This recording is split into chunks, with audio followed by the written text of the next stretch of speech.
हम ही को कातिल कहेगी दुनिया, हमारा ही कत्लेआम होगा। हम ही कुएं खोदते फिरेंगे, हम ही पे पानी हराम होगा।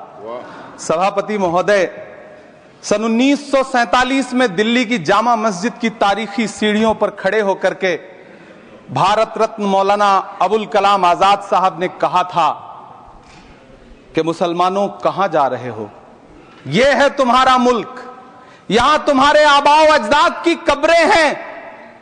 उस वक्त मौलाना आजाद की ये सदाएं सुन करके लोगों ने अपने सरों की गठरियां उतार करके रख दी थी। आज उसी दिल्ली में मौजूद देश की संसद में एक बिल आया है जो हमसे उसी जामा मस्जिद की सीढ़ियों के सबूत मांगेगा, जो उन्हीं सीढ़ियों के पास अपनी कब्र में सोए हुए मौलाना आजाद को फिर से कब्र से सदा देनी पड़ेगी कि ये जो कब्र है वो मेरी कब्र है, ये किसी सरकार की जागीर नहीं है। सभापति महोदय, मैं जहां खड़ा हूं इसी संसद भवन के सामने सड़क के उस पार अपनी कब्र में सोए हुए भारत के पूर्व राष्ट्रपति फखरुद्दीन अली अहमद की कब्र है। शायद अब उस कब्र से भी सदाएं आए कि ये कब्र मेरी कब्र है, ये सरकार की जागीर नहीं है। सभापति महोदय, मैं वक्फ कानूनों में किए जा रहे संविधान विरोधी बदलावों के खिलाफ बोलने के लिए खड़ा हुआ हूं। संविधान का आर्टिकल 14 हो, 29 हो, 30 हो, चीख चीख कर कहता है कि देश में सब बराबर के हकदार हैं। आर्टिकल 26 कहता है कि सबको अपने अपने मजहबी कामों के लिए मंदिर, मस्जिद, गिरजाघर, गुरुद्वारों का निर्माण करने का हक है और उसका रखरखाव का भी हक है। लेकिन डॉक्टर बाबा साहब अंबेडकर के संविधान को हर दिन कुचलने वाली यह सरकार देश के मुसलमानों से नफरत में इतनी अंधी हो गई है कि खुलेआम देश की संसद में देश सरकार के माइनॉरिटी मिनिस्टर साहब और होम मिनिस्टर साहब झूठ बोलते हैं और देश को गुमराह करते हैं, झूठ शब्द असत्य बोलते हैं। सरकार ने इस बिल का नाम उम्मीद रखा है। मंत्री जी कल से इसे देश के मुसलमानों के लिए नई उम्मीद बता रहे हैं। नहीं मंत्री जी, न तो यह बिल मुसलमानों के लिए नई उम्मीद है और न ही उम्मीद की नई किरण। सभापति महोदय, भाजपा ने पूरे देश में वक्फ के नाम पर कई सारे झूठ फैलाए हैं। आइए आज उनकी सच्चाई पर बात करते हैं।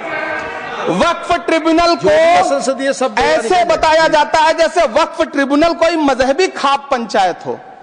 सभापति महोदय, जबकि सच्चाई यह है कि वक्फ ट्रिब्यूनल भी तो सरकारी न्यायिक विभाग है जिसमें सरकार द्वारा नियुक्त जज होते हैं, जिसमें प्रशासनिक अधिकारी होते हैं, कहीं ऊपर से थोड़ी आ गए।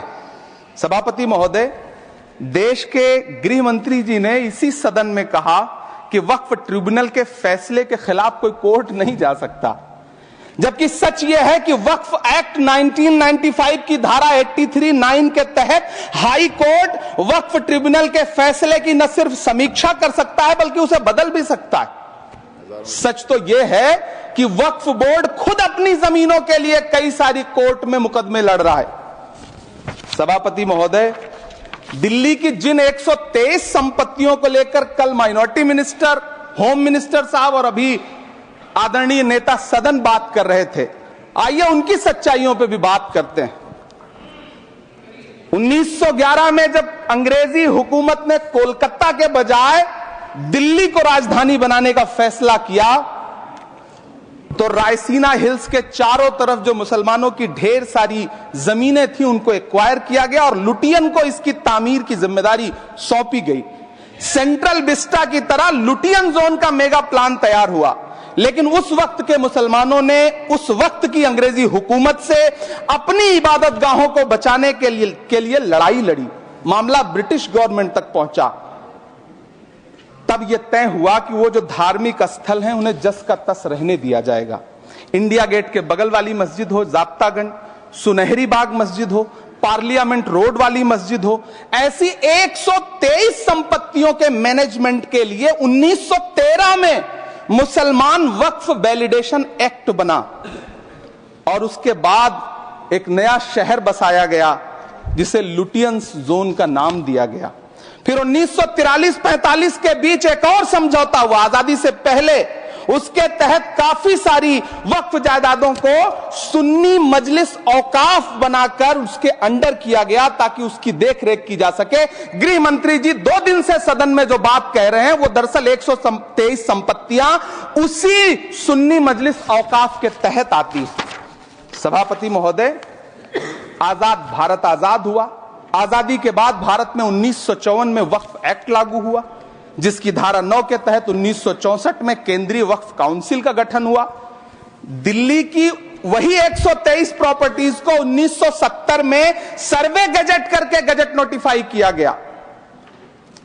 इसके निपटारे के लिए पूर्व प्रधानमंत्री इंदिरा जी के द्वारा 1974 में एक बर्नी कमेटी बनाई गई। बर्नी कमेटी ने 1976 में इन 123 संपत्तियों को दिल्ली वक्फ बोर्ड की संपत्ति होने की रिपोर्ट सौंपी। उस रिपोर्ट के आधार पर 1984 में कांग्रेस सरकार ने उन 123 प्रॉपर्टीज को दिल्ली वक्फ बोर्ड को सौंपने का फैसला किया, जिसके खिलाफ विश्व हिंदू परिषद कोर्ट गई। मामला 2011 तक पेंडिंग रहा। फिर 2011 में कोर्ट ने सरकार को आदेशित किया कि इसका निपटारा करो। तब 2013 में तत्कालीन यूपीए सरकार ने दिल्ली की उन्हीं 123 जायदादों को बर्नी कमेटी की सिफारिशों के मुताबिक वक्फ बोर्ड के हवाले किया। यही वो प्रॉपर्टीज हैं जिनके नाम से गृह मंत्री जी कल से कांग्रेस को कोस रहे हैं। फिर आई 2014 में भाजपा की सरकार, जो तब से इन जमीनों को हड़पने की साजिश कर रही है। जिस बिल को मुसलमानों के हुकूक की हिफाजत करने वाला बिल बताया जा रहा है, उसी को पेश करने के लिए और उस पर बात करने के लिए लोकसभा में भाजपा सरकार के पास एक भी मुस्लिम सांसद नहीं है। जिस वक्त, मैं लोकसभा कह रहा हूं, सुना करिए, जिस वक्फ बिल को मुस्लिम महिलाओं को हक दिलाने वाला बताया जा रहा है, उसे संसद में पेश करने वाली पार्टी के पास न तो राज्यसभा में, न लोकसभा में, न देश की किसी विधानसभा में एक भी मुस्लिम महिला सदस्य नहीं।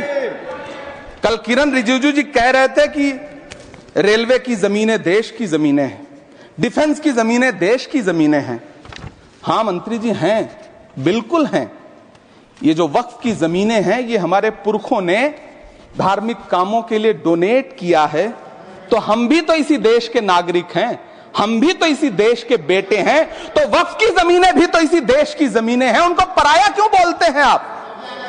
सभापति महोदय, अशफाकुल्लाह खान जब फैजाबाद की जेल में फांसी के फंदे पर झूल रहे थे तो इसी देश की जमीन के लिए झूल रहे थे ना। सभापति महोदय, अंडमान की जेल में काला पानी की सजा काटकर अपनी जान देने वाले मौलाना फजले हक खैराबादी हो या शेर खान अफरीदी हो, वो भी तो इसी जमीन के लिए अपनी जान दे रहे थे ना। सभापति महोदय, पाकिस्तान के खिलाफ लड़ते हुए अपनी जान देने वाले महावीर चक्र विजेता ब्रिगेडियर उस्मान हो या पाकिस्तान के पैटर्न टैंक उड़ाने वाला परमवीर चक्र विजेता वीर अब्दुल हमीद हो, वो भी तो इसी जमीन के लिए अपनी जान दे रहा था ना। और मंत्री जी, मैं इस सदन में अलल ऐलान ये कहता हूं कि जब भी इस देश की जमीन को लहू की जरूरत होगी, आपसे 2 कदम आगे इमरान खड़ा मिलेगा, ये मैं आपसे यकीन दिलाते हुए कह रहा हूं। सभापति महोदय, मैं सरकार से कहना चाहता हूं, हमसे हमारी इबादत गाहें तो मत छीनिए ना, हमारे घरों पे बुलडोजर तो मत चलाइए ना, हमारी कब्रों में तो हमें सुकून से सोने दीजिए ना। सभापति महोदय, माइनॉरिटी मिनिस्ट्री का बजट कट करके, मुस्लिम बच्चों की स्कॉलरशिप बंद करके अब सरकार कह रही है कि हम वक्फ की आमदनी से गरीब मुसलमानों का भला करेंगे। गुजरात की बेटी बिल्किस के बलात्कारियों की रिहाई के बाद उन्हें माला पहनाने वाली लोगों के नेता ये कह रहे हैं कि यह बिल मुस्लिम महिलाओं को उनका हक दिलाएगा। धन्यवाद मोदी जी, क्या बढ़िया सौगातें मोदी दे रहे हैं आप। पहले हमें गुजराते मोदी दिया, आप सौगाते मोदी दे रहे हैं। लेकिन यह सरकार इतना याद रखे कि इसी ठसक के साथ देश की संसद में सीए का कानून भी लाया गया था और कहा गया था बड़े बड़े भाषण देकर के कि पड़ोसी देशों से हिंदू भाइयों को ला करके यहां नागरिकता दी जाएगी। लेकिन मैं आपके संज्ञान में लाता हूं सर कि पिछले इतने दिनों में इनसे नागरिकता लेने के लिए 2000 व्यक्ति भी नहीं आए, जबकि इसके उलट इन्हीं की सरकार में पिछले 10 साल में 15 लाख से ज्यादा भारतीयों ने भारत की नागरिकता छोड़ करके दूसरे देश में जाकर के बस गए। यह हुआ उस कानून का अंजाम। सभापति महोदय, इसी तरह की जिद के साथ किसानों के खिलाफ भी कानून लाए गए थे। जिस तरह आज वक्फ के फायदे गिनाए जा रहे हैं, उसी तरह से किसानों को भी कृषि कानूनों के फायदे गिनाए गए थे। लेकिन अंजाम क्या हुआ? 700 किसानों की शहादत लेने के बाद सरकार को अन्नदाता किसानों के सामने घुटने टेकने पड़े और कृषि कानून वापस लेने पड़े। जिल्ले इलाही, जमहूरियत जो है वो नफरत और ठसक से नहीं चलती है, अकड़ से नहीं चलती है। उसमें सबकी हिस्सेदारी जरूरी है। कल देश के माइनॉरिटी मिनिस्टर ने लोकसभा में खड़े होकर एक शेर सुनाया था कि मुझसे कोई बदगुमान न हो, तो मैं उन्हें एक शेर सुनाना चाहता हूं कि मैं आज जद पे हूं तो इतना खुशगुमान न हो, मैं आज जद पे हूं तो इतना खुशगुमान न हो, चराग सबके बुझेंगे हवा किसी की नहीं। नीतीश कुमार जी हो, चंद्रबाबू नायडू जी हो, चिराग पासवान जी हो, जयंत चौधरी जी हो, देवे गौड़ा जी हो, जीतन राम मांझी जी हो, सबको समझना पड़ेगा कि जब जंगल में आग लगती है तो न वो बरगद बचते हैं जो हवा को आंधी में तब्दील करते हैं, न वो बांस बचते हैं जो आपसी रगड़ से चिंगारी पैदा करते हैं। सभापति महोदय, जब देश को मनमोहन सिंह साहब जैसा काबिल प्रधानमंत्री मिलता है तो देश को आरटीआई जैसा एक्ट मिलता है, सेज जैसा एक्ट मिलता है, मनरेगा जैसा एक्ट मिलता है, लिबरलाइजेशन मिलता है, राइट टू एजुकेशन मिलता है, नेशनल फूड सिक्योरिटी एक्ट मिलता है। लेकिन जब देश को सौगातें मोदी मिलती है तो क्या मिलता है? सीए मिलता है, फॉर्म्स लॉ मिलता है, आर्टिकल 370 मिलता है, इलेक्टोरल बॉन्ड जैसा एक्ट मिलता है और वक्फ अमेंडमेंट एक्ट जैसे बिल देश को मिलते हैं। मुझे तो अपने हमवतन भाइयों से पूछना है कि आपको अपने बच्चों की तरक्की, खुशहाली और नौकरी की दरकार है या फिर मुसलमानों की दान की गई जमीनों को लूट कर धन्ना सेठों को देने की साजिश करने वाले कानून की?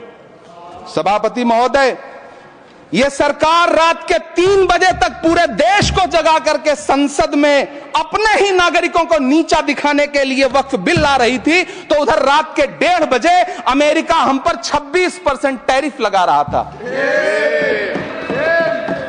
सरकार की प्राथमिकताएं देश को पता। सभापति महोदय, मैं बहुत भावुक हूं आज, और मुझे अच्छा लगा कि आदरणीय नेता सदन जगत प्रकाश नड्डा जी ने बहुत अच्छी बातें भी की, मन से बातें की। क्योंकि उनके नाम में प्रकाश जुड़ा है तो मैं उनमें हमेशा एक रोशनी की किरण देखता हूं।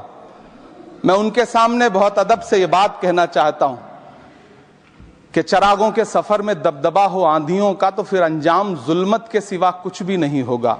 यह दुनिया नफरतों के आखिरी स्टेज पर है, इलाज इसका मोहब्बत के सिवा कुछ भी नहीं होगा। मैं भावुक हूं, मेरी पलकें गीली हैं। अगर देश की एक बहुत बड़ी आबादी को लगता है कि आप उसका भला करने के लिए नहीं बल्कि उनकी इबादतगाहों, उनकी कब्रिस्तानों, उनकी खानकाहों को बर्बाद करने का बिल ला रहे हैं, तो फिर आप अगर समझाने में नाकामयाब रहे हैं तो यह आपकी नाकामयाबी है। पहले समझाइए, उसके बाद कोई बिल लेकर के आइए, तब शायद हम आपका इतनी पुरजोर तरीके से विरोध ना करें। लेकिन सभापति महोदय, मैं अंत में सिर्फ इतना कहना चाहता हूं कि इस बिल में जो भी पॉइंट्स दिए गए हैं, बॉम्सी पोर्टल देख लीजिए, सरकार का झूठ आपको पकड़ में आ जाएगा।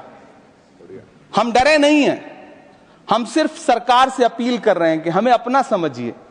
हम आपके अपने हैं, इस देश के नागरिक हैं और आप ताकत में हैं। संख्या बल के आधार पर बिल हो सकता है आप पास करा ले, लेकिन आपको यह बात समझनी पड़ेगी कि हम तो वो तारीख हैं, जहनों में रहना है जिसे, कागजी पुर्जे नहीं जो फाड़ डाले जाएंगे। जिस जमी पर मैं खड़ा हूं ये मेरी पहचान है। आप आंधी हैं तो क्या मुझको उड़ा ले जाएंगे? आपको यह बात समझनी पड़ेगी। आपको अगर इतना विपक्ष की तरफ से पहले जेपीसी में इतने सारे पॉइंट्स आए और उसके बाद कल से लोकसभा में और राज्यसभा में सुझाव आप सुनने को तैयार नहीं है, लोगों की शंका को दूर करने के बारे में आप बिल्कुल सोच नहीं रहे, बस आप कह रहे हैं यह बिल उम्मीद की नई किरण है। नहीं साहब, इसे भले किरण जी लेके आए हैं, लेकिन ये उम्मीद की नहीं बल्कि नाउम्मीदी की किरण है। और इस देश की एक बहुत बड़ी आबादी इस बात से खदशे में है, शक में है कि आप सीधे उनकी जमीनों को लूट करके धन्ना सेठों को बेचना चाहते हैं। मेरी अब भी आपसे अपील है कि इस बिल को वापस लीजिए। यह बिल कहीं से आपके अपने नागरिकों के लिए अच्छा नहीं है। यह बिल सिर्फ इस देश के मुसलमानों को नीचा दिखाने का और अपने एक ऐसे मतदाता वर्ग को खुश करने का बिल है जिनको इस बिल के पास हो जाने से कुछ मिलेगा भी नहीं। लेकिन आप एक नैरेटिव देना चाहते हैं, एक मैसेज देना चाहते हैं। मेरी आपसे अपील है कि कृपया ये जो सबका साथ सबका विकास का नारा है, इस नारे को रत्ती भर तो चरित्रार्थ कर दीजिए। बहुत बहुत धन्यवाद।